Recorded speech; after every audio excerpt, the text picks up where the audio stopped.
加州就立刻出现了所谓的汽油怪盗，他们直接钻到车上的这个油箱，去把这个油箱里面的油给偷走了。川普立刻反击说：“谁说的？能源部长是错的，这油价确实是会回稳的。”现在美国人是已经怎样？已经沦落到要偷人家的油来过日子。美国的油要1加仑6美元，那是创纪录了。普通的小车加满是72美元，相当于台币大概2300块了。在国内的话，我们是 BMW， 如果说是3500cc 的车，也不用加到2000块。美国现在已经是小车就要2300块。好，川普又出事了。今天我们要特别看到的是5大的案件，这个当中呢都涉及到内线交易，所以要来查了吗？因为有神秘客狂捞了在这场战争当中245亿。但是我们看到基层的一般的老百姓，美国老百姓则是因为油价不断的高涨而过得苦哈哈。今天就这些议题，我们会一起来做关心。美伊战争打打停停，但是我们也看到了，不管是油价、股价瞬间暴涨跟暴跌，川普好像都可以去操控股价，并且呢，市场也有非常多的精准押注。这是来自于 BBC 针对这场战争特别做的重大交易的一些记录哦。他发现说，不管是在川普他发布这些重大消息的前几分钟，或者是前几个小时之内，常常会出现这种明显的交易量异常飙升的情况。几个案子，我们特别来带观众朋友来看。首先，第一个，在3月9号这一天，美伊战争已经基本上快要接近结束了。在川普接受 CBS 专访，他是这样说的。但是呢，这个消息曝光前半小时，油市突然间出现大量的做空，结果油价果然是狂暴跌了25%。在3月23号这一天，川普在社群发文，他说跟伊朗谈得非常的好，而且可能会终结这样子的敌对。在他发这一篇文的前15分钟，油市突然间大量做空，然后一样是突然间暴跌了11%，果然就可以看得到他的预言又成功了。再来看到的是，川普在4月9号宣布对多个国家暂停关税90天，但是同样在宣布20分钟前，可以看到股市突然间有一个大笔的上涨交易，然后在川普宣布之后，美股果然开始狂飙了。再来1月3号的时候，委内瑞拉总统被抓的之前呢，这一位有人就在这个平台上面下注了3.2万美元，赌说马杜罗会下台，结果确实他下台了，这位客户也赚了43万美元。再来，最后是在2月28号，川普在轰打这个伊朗之前，做这个2月28号的攻击之前，已经有账户认为说这个川普会打伊朗，最后确实有打，他大赚了120万美元。这一些的数据跟案例是否都涉及到内线交易，还是说这些人真的有这么神吗？上次哥怎么看？川普家族有没有内线交易？江湖上传的满的，主要是现在你任何的投资，无论买股票、买加密货币，其实都有记录哦。而且这个时间点实在太诡异了，而是从2月在正式开打美伊战争之前就开始了。那这个部分其实我认为有破口哦，也可能跟赫尔赛斯有关。不过我们首先先来看是哪些钱现在是被注意的哈。第一个部分就是战争情资套利，比如说我要打或不打，抓马杜罗打不打。第二个部分就是不当的利益输送，比如说包括川普的女婿克许纳就认为他在波湾地区到处收阿联酋他们的顾问费，每年是上千万美金哎。当顾问可以收那么多钱哦，还有以色列。这第三个当然就是贪腐啦，对吧？乌克兰战争我们都已经知道，好多贪腐被换掉，或还有国防合约啊、军火商前额，但是3大类是这个被注意的。可是呢，现在出现什么样的状况？主要这不是江湖传闻，是美国方面参众议院都有议员专盯这一点。我们看听一下最新消息，4月上个礼拜的时候，众议院已经丢出了正式的传票，要求一家公司，这家公司要提出他们过去跟白宫以及跟所有的这些军火啊部分的全部的通信记录。这家公司是谁呢？这家公司就先前闹出风波的赫格塞斯国防部长对赫格塞斯家族投资办公室公司。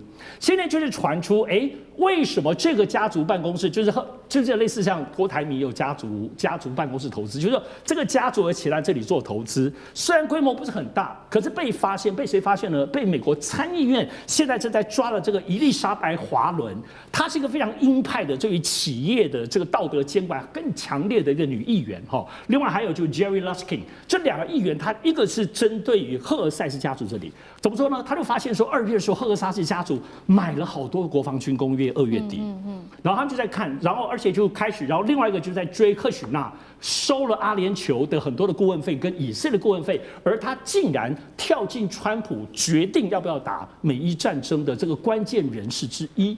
所以其实这个东西虽然在我们台湾没有太多讨论，但在美国现在已经有进度了，包括美国司法部也终于在4月刚刚成立一个调查专案小组。那现在会伸进去的部分呢，除了国会议员之外，就刚刚讲司法部会有，另外呢，美国证交会也会开始调查，但看起来他们没有很积极啦，这个没有很积极，确实还是怪怪的。但是现在呢，不要看哦，大家这个键盘侠币圈里头主要盯谁呢？听川普的小儿子，据说他这个币圈里头带走加密货币。另外，当然克许纳以及所有涉及到知道接下来要打仗不打仗的核心的这些人，他们家族的投资，现在全美国的特别是财经媒体应该都在紧盯了。好，我们看到这一场战争，川友友们不管有没有涉及内线交易，都可以说是赚的饱啊！但是我们来看到基层老百姓，在这场战争爆发之后，油价因为狂飙哦，所以呢，这些油价的这些涨起来的价格都是由民众自己来做买单。结果呢，美国的能源部长没有安慰基层的民众，他还直接说了，这个油价呢到战争结束还会持续的飙，一直要到2027年才有可能会回落。结果导致在加州就立刻出现了所谓的汽油怪盗，他们直接钻到车上的这个油箱去把这个油箱里面的油给偷走了。川普立刻反击说：“谁说的？能源部长是错的，这油价确实是会回稳的。”但是美国民众会相信吗？那我们也来看到最新的民调，现在呢 ，NBC 的最新民调，不满川普的满意度已经飙升到63%，而且有一半是强烈不满川普的，支持力创第2任期的新低。2/3美国人认为说美国走在错误的道路上，油价上涨也让矽谷的家庭损失11亿美元，造成2600个工作机会因此消失。美国的苦日子来了吗？干哥怎么看？好，你现在你知道吗？你会觉得美国这个很强大的国家，怎么会发生这种事情呢？加州长滩啊，那是高级区嘛，对不对？但是呢，现在发生了什么事情？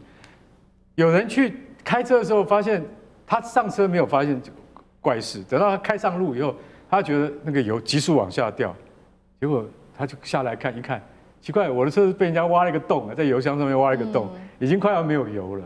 他爬到加油站去加，结果加油站说：“我跟你讲，这已经是不是第一次了？”结果他赶快只好拿去修嘛，对不对？去修理的时候，那个工厂说：“啊，你是今天来的第3辆。”现在美国人是已经怎样？已经沦落到要偷人家的油来过日子。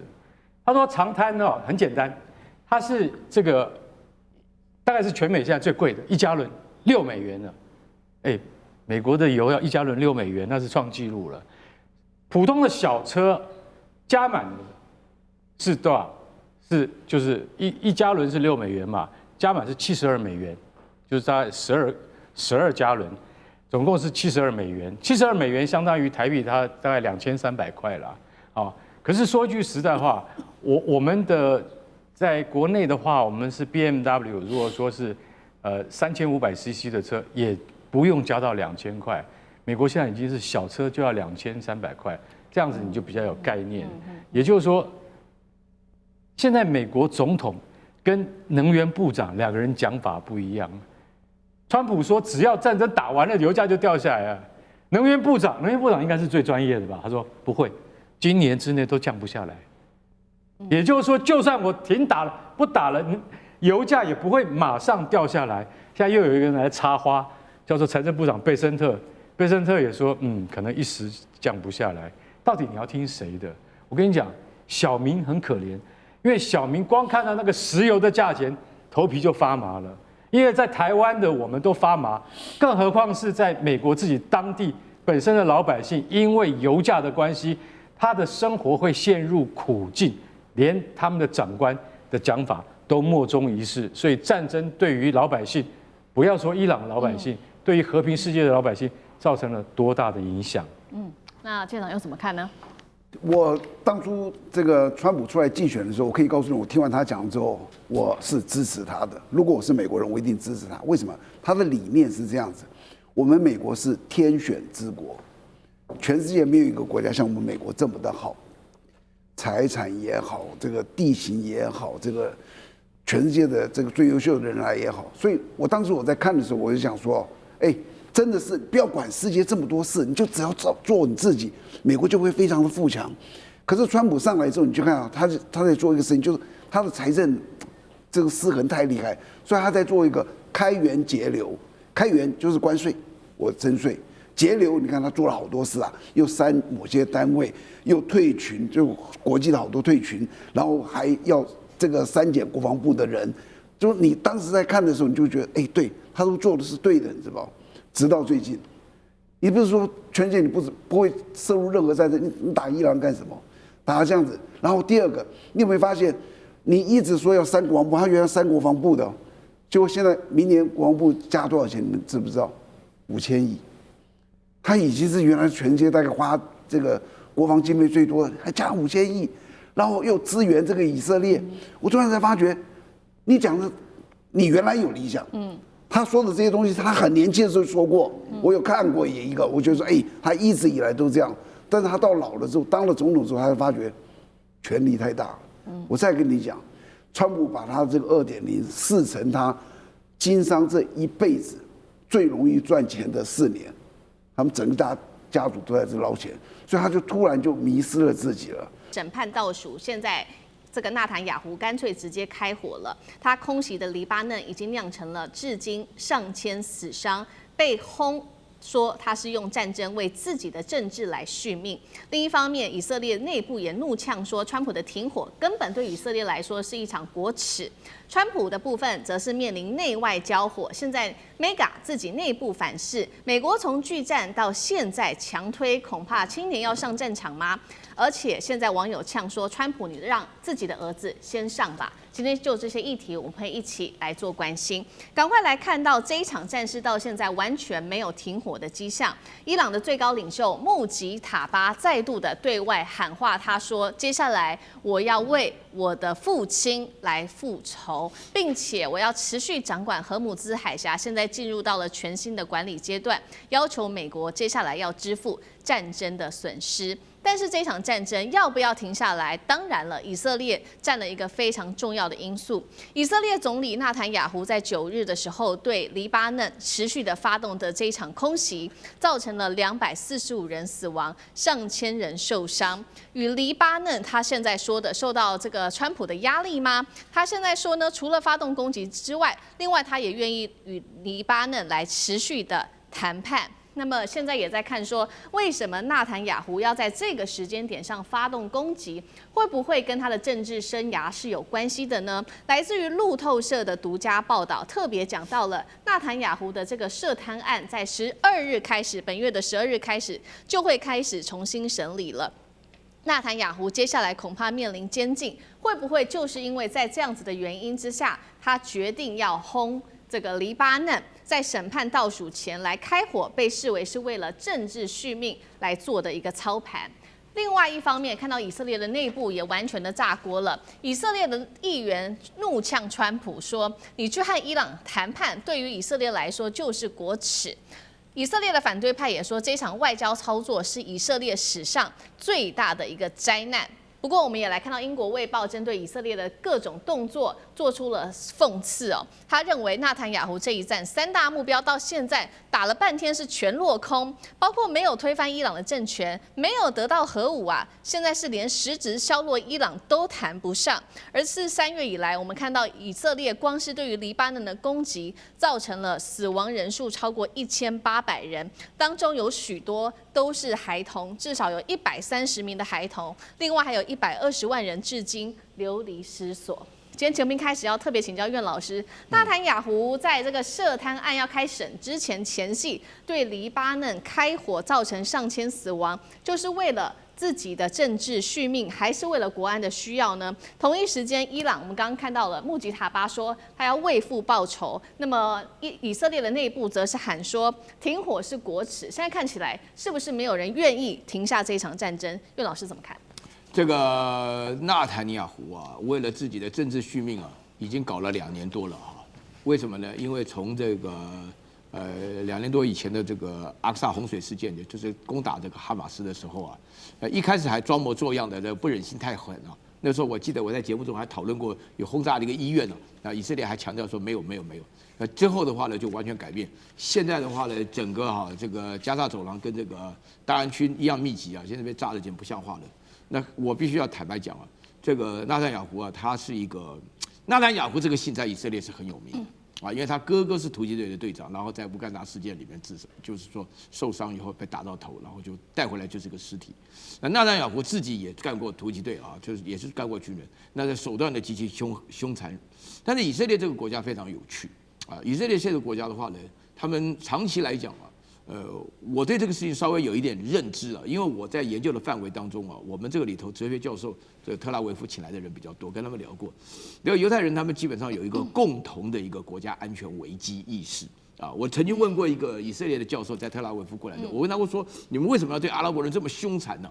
啊，他们开的玩笑都是非常凶狠的笑话。然后他跟我讲说：“我们不能失败啊，阿拉伯国家可以失败一次可以再来，但是我们只要失败一次，我们全国就完蛋了。”就这个仇恨就升到这种程度，所以纳坦雅胡就是利用这种仇恨的这种程度啊。首先第一个的话呢，纳坦雅胡呢就是去强调暂时的领袖的话呢，基本上就是为他的政治续命。所以说他在这个稍微大家有一点都停火的曙光一出现的时候啊，连那个川普这个讲话这么狠的人都会强调说，只要你说我赢了，我就可以接受这个伊朗提出来的10个条件作为谈判的基础的话，纳坦雅胡马上进攻了黎巴嫩，打死了245人，这个是有1天以内死亡人数最多。大家要搞清楚，是攻击的是贝鲁特，是黎巴嫩的首都。然后第二点的话呢，就是对于纳坦雅胡来讲的话呢，他会动用美国犹太人的力量来牵制美国。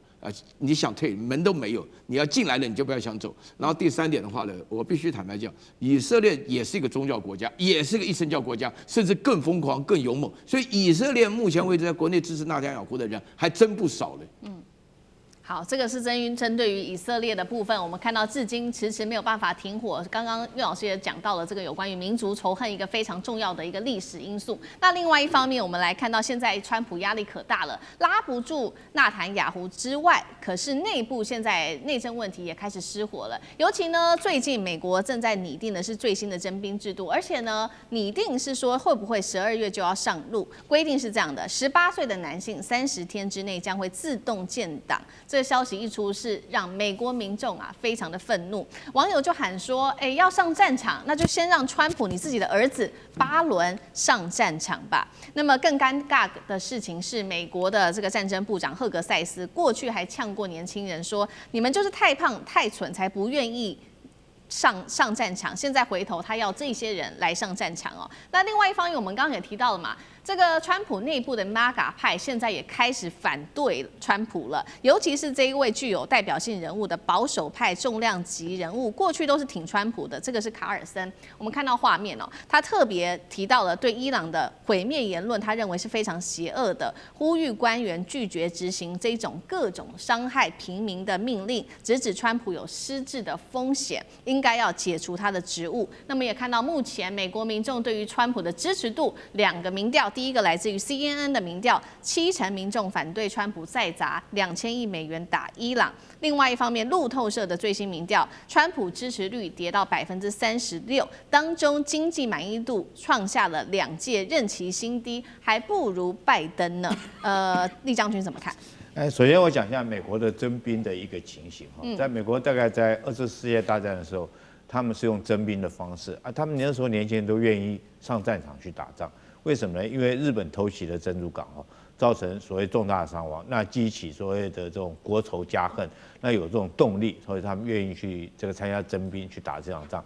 虽然说2次世界大战我们看到美军在不管是太平洋战场上面，或者是在欧洲战场上面，都付出很惨重的伤亡代价但是那个时候并没有引起这个美国整个社会的一个反战的情绪。但是2战结束之后，美军将征兵改成募兵制，也就是说自愿役。可是到了越战的时候，由于在越战上面，美军又付出很惨重的伤亡代价，兵源严重的募的兵严重不足，他又改回征兵制。那这个时候就美国很明显的社会上面这个弥漫了一股就是所谓反战的情绪。我们美国那时候开始，大家在这个起一个问号：我们为谁而战？为何而战？为什么要让我们子弟平白丧命在越南那个战场上面？所以说越战结束以后，他又改回所谓征兵的方式。但是美国这个川普他的第一任的时候，他的国防部长叫艾斯培，他曾经写过一本书回忆录，叫《一触即发》我特别去看过这本书，其中这个美国国防部长讲的征兵应该是最正确的。这个他的回忆录叙述美国征兵的这种情形来讲，应该是最正确无误的那艾斯培怎么讲美国的征兵呢？他说美国现在符合这个18岁到25岁符合募兵，然后他讲的是募兵就是愿意这个来当志愿役的人数里面扣除掉就是什么肥胖，就是这个赫格塞斯讲的也没错，美国确实年轻人很多是有肥胖的情形，还有精神疾病的问题，还有滥用药物的问题扣掉这些人，还能够参加募兵的只有1%而已，人数严重的不足，而且这1%，这个他是国防部长嘛，他还讲说各军种都在抢。美国总共有几个军种，陆海空陆战队还有所谓海岸巡防队都在抢这些年轻人，就是征兵广告到处都是。可是他们征兵状况来讲非常的不好，也是因为如果说是国无敌国外患大概大家年轻人谁愿意去当这种兵啊？尤其是说这个20次世界大战到现在，美国发动的战争都是一些不公不义不知为何战，都是政客在打的仗。中东的那几场战争从这个美国大概20次世界大战结束以后，只有卡特当总统的前3年没有打过仗，其他都是在外面用兵，但是用的兵都跟美国国土平常讲没有直接关系，所以你这个去当志愿役募兵的这种意愿越来越低，那现在更是如此。其实不要讲说美国自己兵源不足所以他开始现在想要说是不是必要的时候，如果说真的发生美国国家发生重大危难，兵源不足，他还是要开始恢复征兵。所以他现在做这些征兵自动的建档，等于是说为将来万一真的美国需要大量兵源的时候预做准备了。其实不只是美国这样，以色列现在也面临兵源不足。虽然说以色列这个从军的意愿非常的高他这个国土很狭小。但是现在他们很抱怨一件事情，以色列有一种正统的犹太人，叫哈雷迪犹太人。这批犹太人是不当兵的，你知道，他们不当兵，也不工作，也不节育，所以生的到处都是。然后他们薪水从哪里来？是以色列政府付给他们的。那付给他们薪水，现在以色列自己因为兵源不够嘛，他们这次为了打这个黎巴嫩南边的真主党，总共动员了40万的预备役。这个我特别强调是预备役，就是已经是后备军人，再征调回来就40万，那现役的不算，又征调40万，那你想想看，这个整个社会里面也是会弥漫一股说是不公平。那为什么这些他们自称自己正统犹太人就可以不当兵？那我们就要被征召回营去，尤其是在战场上面这个面临的生死存亡。血肉横飞的情形，所以以色列现在这个也因为兵役不足的问题，也正在伤透脑筋。所以战争绝对不是好事，战争绝对会引起民众的反感，也会影响民众的生活。好，现在看起来美国方面是在未雨绸缪吗？为接下来是不是也有更大的战事要预做准备？所以有所谓的这个征兵制。当然，美国民众非常生气，要川普的儿子自己先上战场好了。针对此，将军又怎么看？我认为这个伊朗战争呢，美国尤其美国总统川普动摇了他的基本盘。我认为这个是个转折点。因为川普本来还做得还可以，包含这个在1月3号去对委内瑞拉把马杜罗抓到美国去审判，马杜罗就是委内瑞拉总统。那到这边还可以，但是后面就不行了。尤其是伊朗战争打4天，结果被人打了40天。换句话，在这个一方面，他没有达到决定性的战果。然后他现在面临3股压力，我认为这3股压力还没那么容易解决。第一个，国际的压力，你看这次北大西洋公约组织另外30个国家，没有国家愿意出兵去到荷姆斯海峡来，没有一个要跟美国站队的，因为他们怎么认为，帮助美国就是帮助以色列，那以色列一直在屠杀所以他们不站队。你看看，包含德国、法国、英国、意大利、西班牙那么多国家都没有站队，全部都不站队。本来还有点消息说立陶宛愿意派2万地面部队去帮忙。后来也就不，因为大家要团进团出啊，所以他这个消息也就没有了。所以国际的压力，这包含在这个亚洲的，包含日本、韩国也都没有说要去帮助美国去在这个荷姆斯海峡来做疏通、来打通、来帮助，没有，连后勤都不愿意排，何况是正规军呢？第二个，我认为面对的是国会压力。国会现在，尤其是民主党的这些参议员跟众议员都出来讲话了，那川普会不会有压力？这是国会，国会是立法权呢，川普抓的是行政权呢，所以现在美国国会也在那边讲，你这个派兵的出兵的这种正当性、道德性，你看那个 Snyder 所讲到的，那历史学者所说到的，都是负面的，道德性、政治性，你这方面都没有做一个很好的一个妥处。我也就是他仓促用兵，那国会压力还会持续，因为什么？他在国会就直接说了，对不对？就会引导这整个舆论了，尤其是民主党的，那共和党还有人附和呢。第三个，我认为是民调的压力，国内人民的压力。你看他现在民调创造新低，就往下溜滑梯。那他压力啊，你看无王日啊，9000，我们知道呀，这个3000场啊，将近是900万，就是将近1000万人示威 ，no king， 我们无王日，对，这些3000场次，将近1000万的老百姓上街头，对，你说川普他们会不会有压力？你就是不对，我就是认为这样子，你的支持度就那么低。现在美国的外债到了39兆，你还是发动这个战争，还要现在要增资2000亿美元来打这个仗。老百姓一定不可能的嘛，我们的生活最重要，你管那个事情干嘛？所以他面对这个三股压力，川普在这一方面，我认为会有增无减，所以他剩下的2年多的任期，我认为他的压力会持续接踵而至。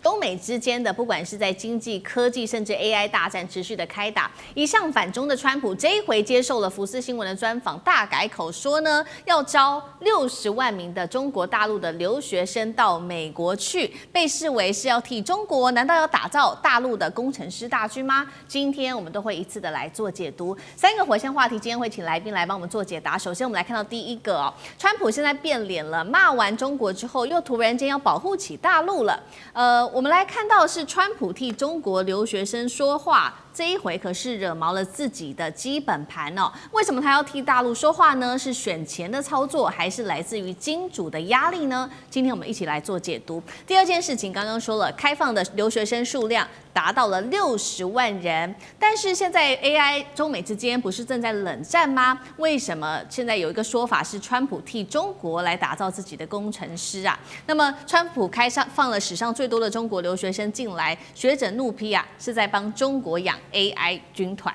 第三件事情我们要来关心到的是，台湾的部分也跟着美国一起来这个欢迎陆生，陆生的数量确实有增加，但是学位生的部分是没有增加的。陆委会现在怪中国大陆，真相真的是这样子吗？今天我们都会一起就这些议题来做解读。好，赶快来看到川普过去不断的威胁中国威胁论，并且他说了要撤销在美国的这些中国大陆的留学生。比较吊诡的事情是，就在这几天11月10号的时候，川普接受了福斯新闻的专访。这位女主播她的问题蛮尖锐的，她提问川普说，中国留学生偷了在美国的技术，为什么一定要招募中国留学生呢？法国人难道不好吗？没有想到川普是当场反撬这位主持人，他说：“你真的觉得法国人比较好吗？我可不这么认为。”并且他也帮中国大陆做辩护哦。在11月10号他接受专访的时候，他说呢，如果减少了外国留学生的数量，会造成美国大学的财务上面的打击，甚至可能会倒闭。那么他也特别提到了说，你不想要把这些来自世界上1半的学生都砍掉，那会摧毁我们美国的整个大学和学院的体系。我并不想要这么做。好，这个话一出来之后，是立刻受到了美国自己内部这些保守派的反对哦。赶快来看到这位是 Mega 的支持者，同时也是当地一位比较有名的社会心理学家。他痛批川普，他是这样跟他讲的：作为忠实的 Mega 支持者啊，我不想让任何一个中国学生待在美国，他认为中国会窃取美国的技术。节目一开始要特别来请教汉庭怎么看了？为什么川普一向都在说这个中国威胁论，这时候态度要180度的这个转向，替中国留学生说话了？是有什么样的政治考量吗？那面对现在美国自己内部的保守 Mega 势力，川普接下来会怎么做呢？才不会分裂自己的基本盘？川普其实说出了大实话，就从封杀到抢人，为什么突然变得真香呢？并不是中国大陆的留学生多厉害，而是钞票真香啊！毕竟是现实的经济因素打脸。中国大陆的留学生每年可以贡献140亿美元的学费和消费，哇，是占美国国际学生总贡献的1/3啊！所以这么多钱，你通通都不要吗？那这一些能够创造的产值跟经济价值，你也都不要吗？如果按照当初川普的早期政策，要砍半中国大陆的留学生，全美将近有200多所的大学会面临财务的危机，中小型的院校更可能面临倒闭。而第二个呢，当然它也面临到了国际的人才竞争压力哦。所以美国 STEM 领域60%的顶尖 AI 研究人员呢，都有中国大陆的背景。所以黄仁勋就曾经警告，你如果完全限制的中国的人才，美国就会失去了技术的领导权。所以包含像特斯拉跟微软，过去其实也多次跟川普说，哎呀，绝对不能够限缩这个人才啊，对吧？我们全世界的人才都要有啊。好，那第三个呢，我认为他也在针对选战层面的一个扩大盘子。他可能也意识到了，就是单门靠这个硬核的来对抗中国大陆的议题是没有办法涵盖所有选民的要求，所以也可能想要扩大支持面，比如说教育圈啦、国际的人才圈啦，或者是跟教职员的利益攸关者哦。那当然，他的这个做法就跟过去长期支持的MAGA 派是大相径庭的。核心的支持者呢，长期就是反中啊，然后呢，这个保护国家作为一个诉求。所以当川普说，哎呀，我们要有更多的中国留学生，那当然对于这些保守派就会觉得很纳闷，这不是我们过去所反对的吗？对，所以变成一个爱国主义跟钞票主义之间的一个撕裂。MAGA 的铁粉，他更在意的是一种文化的纯粹性，就哪怕学校倒闭都不应该放中国人进来，都应该要，对吧？那就是这样。所以川普的转向，实质上就暴露了美国保守派的结构性矛盾：一个是经济的现实也需要中国的人才；第二呢，文化的焦虑却驱动它整体的排外情绪。那当然，最后会不会影响到它整体的这些所谓的选票啊？其实有裂缝的风险，但不会爆掉整个基本盘嘛。如果川普接下来呢又能够巧舌如簧，告诉大家，哎，我这么做也是为了美国好啊，对不对？为了高校啊，为了我们国家的竞争力啊。好，那他的支持者呢虽然会不满啊，但未来肯定也能够继续容忍。但如果支持者认为他完全背叛了自己的中心思想，当然就会大幅离开。但是因为川普他在其他的很多政策方向当中，仍然是会保持他继续的美国优先主义，所以这一件事情呢，只要他能够继续的说明，那相信呢不会对他的资本盘有太多的变动。好，我们可以看到，所以说为了钞票的现实，还有经济的现实，现在川普决定要招募60万名的留学生。那现在一个排程已经出来了，就是未来2年内是60万名来自于大陆的留学生签证会来做，那么创下了这个数字是会是史上新高的。美国前国安顾问就痛批他说，我们不需要再引进另外60万名的中国间谍了，这话说的蛮难听的。另一方面，除了来自于自己内部保守势力的压力，川普还有另外一件事情就是。《华尔街日报》在这个时候也做了分析，中美你们之间不是正在做 AI 竞争吗？那你这个时候帮中国大陆有点像是培养这个 AI 人才，会不会影响到美国 AI 未来的竞争力？虽然他提到了美国现在仍握有最强的 AI 模型跟1000亿的这些投资金额，但是大陆不可小觑啊！大陆目前拥有庞大的工程师群，而且它有低成本的优势，并且整个国家都在主导整体的 AI 发展。怎么看这开放60万名留学生会不会帮中国训练更多的科技人才？那川普这一次刷新纪录，放了最多一批的留学生，不怕输掉科技战吗？李将军怎么看？我们蛮讶异的哈。这个在美国来讲，以他这个这么强的国家，我们现在才突然发现说，原来他这用在教育的成本是这么的少。那一般的学子来讲的话，大概自己都要花很高的这种金钱学费才能够去就读所谓的名校。大部分美国的学生来讲的话，他都要靠贷款才能够去念书。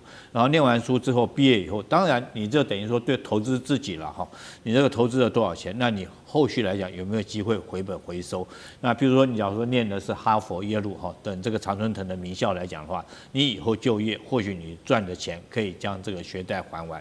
大家记不记得在拜登时代的时候就曾经说要对这些有些学生他当初学贷的金额提出减免，那时候所以我们就知道说，在美国来讲的话，其实你念书是很贵的。如果说你念的是好的学校，或许你还有机会工作上可以拿回本钱。但如果说你读的学校不是很好学校，那你这辈子永远都在背学贷哈。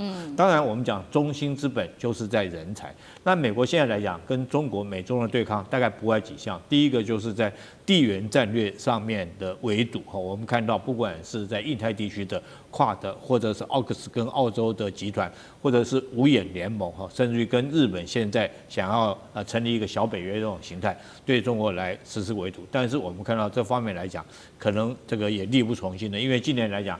QUAD来讲的话，印度就不参加了嘛，哈，然后甚至于在南海这边来讲，菲律宾来讲自己也没有那能力担负起围堵中国的责任。第二个来讲的话，我们认为说是在军事上面是不是有机会能够压过中国？但是从这个第3艘福建舰成军之后，然后紧接着后续可能076也成军哈，在各种先进无人机的这种研发状况之下来讲的话，我觉得在军事方面来讲，可能美国哈这个目前看起来最起码中国哈在这个亚洲地区来讲，或西太平洋地区来讲，它有绝对的优势。那关税贸易现在来讲，这是很明显的，川普自己承认，跟中国已经是美中2个G2的两大经济集团已经形成了哈，它不再可能有机会再去打压中国。那唯一能够打压就是科技。那我这边讲几个数据给大家听哦。大家认为说是 AI 来讲，就算是你60个留学生到美国去以后，只是让中国更加强大。第一个来讲的话，黄仁勋有讲过一句话哦，他说如果说你们要问我说中国什么时候 AI 科技可以赶上美国，他说5到10年。生成式的 AI， 中国就可以赶上美国哈。那为什么是这个样？因为中国有100万人24小时不停的在做 AI 的这种研究、研发的大规模的这种研发工作哈。但是美国是多少人？美国只有20万人哈，人数上面它只有它的1/5，而且美国人要休假哈，这个时间到了他休假，他不可能24小时。不停的在工作哈。第3个，他认为说是发展 AI 来讲，决心跟毅力，那这一点来讲，我相信根本没有问题。中国来讲的话，我们看出来已经列为国家重大的战略的发展的方向，所以未来的 AI 科技哈，在这方面，我想大陆发展一定会突飞猛进。然后最后我们讲一个哈，美国最担心的是华为这家科技公司哈。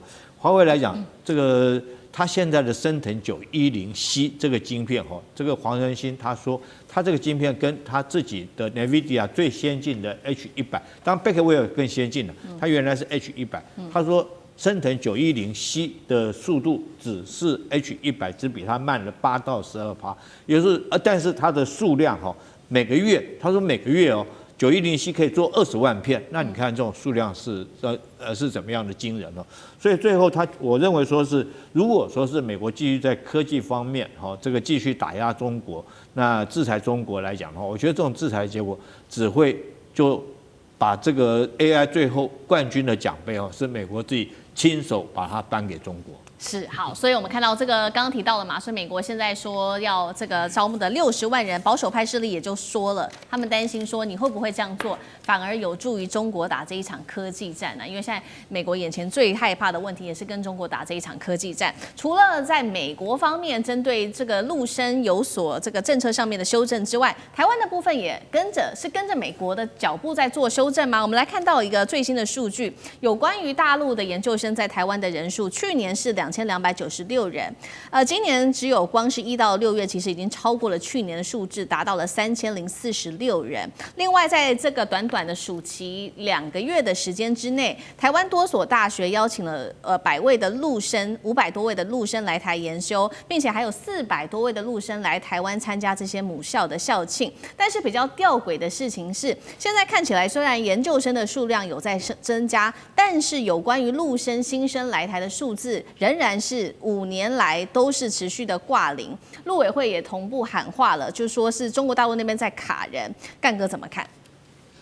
我们看这个新闻，如果说不给你解析一下哈，你不会理解，因为上面好漂亮啊！你看去年来了2296名陆生啊，今年到9月已经有3046名了，那不是很多交流吗？啊，就是好像来来往往，这个非常的热络啊。不是，这些都是研究生，而且是短期进修生，大家能够理解那个感觉吗？所以到了最后，才告诉你说，5年来来台陆生新生是0，没有一个可以到台湾来念书，那就是基本政策出了问题嘛。所以我们今天看到川普这样子，他愿意开放陆生来，那结果我们自己台湾呢？台湾跟大陆是兄弟，哦，是同文同种，然后我们竟然可以说，我们还是欢迎你来，但是你审核就不会过。陆委会主委，我们的那个邱垂正他怎么说？从来我们对于学术交流都是健康的、支持的，从来没有阻挡。而且我们认为说，在那个赖清德总统今年3月有提出来说，对于大陆工作17项的工作，他说那个主旨是我们以后两岸交流要尽量不要政治化啊，尽量要这个这个去风险化等等。但是问题是你对于大陆的学生来台念书，你真的非常的严格，不要跟我讲说这种表面上风光好听的话，但实际上你今天对于大陆的任何一切，不管是人事物，要进到台湾来的话，是前所未有的严格。然后呢，我们只要听你这样子讲，我们马上就想到一件事情：你对于那些发表不当言论的陆配，我说句实在话，你可以用相关法令来办他，不是，是驱逐出境。如果今天你对于陆配是这样子处置的话，那谁会相信你对于两岸之间的文化、学术交流还存着几分的敬意跟几分的期待呢？你根本就是要封杀跟扼杀，你的做法比川普还要恶劣，还要可恶，还要令人不解，还要令人震惊。我相信川普自己本身都会觉得说，你们同文同种可以做到这样，这怎么能够让人家相信？所以邱垂正，你也不要再讲那些我们听不下去的话，因为人家就是不来的原因，就是因为什么？我可以告诉各位，很多公立或私立的台湾顶尖学府，他们不想审，为什么？因为他们知道，如果陆生送件的话，到了陆委会又会碰壁。答案就是这样，事实就是这样。所以为什么他们都比较倾向于拒绝去审这样的东西？久而久之，然后大陆方面他们也不让陆生来台了，所以5年来陆生来台是挂0。这个问题如果不解决，跟我们的观光一样，中间有一条，他讲说，照今年9月有3046名研修生来台，超过去年整年的入境人数。什么入境人数？观光入境人数比观光客还要少，就是意思就是说，这个入境的那个研修生要比观光客还要多，观光客还比较少，大家了解那个意思了吗？所以这是两岸之间非常严重的问题，我觉得我们的政府应该好好检讨。